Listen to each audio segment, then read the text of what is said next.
Flash flood watch. Flash flooding caused by excessive rainfall is possible.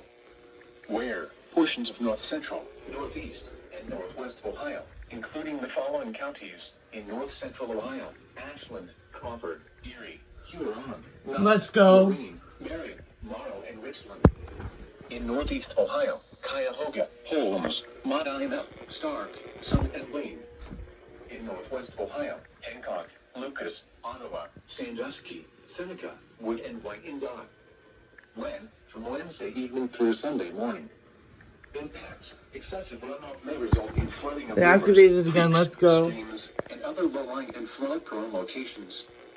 Extensive street flooding and flooding of creeks and rivers are possible. What video is that? Additional details: several systems will bring multiple rounds of moderate to heavy rain across the region, beginning Wednesday evening and ending on Sunday.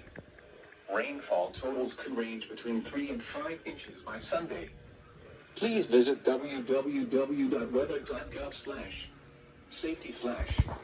Flood for flood safety and preparedness information. You should monitor later forecasts and be prepared to take action should flash flood warnings be issued.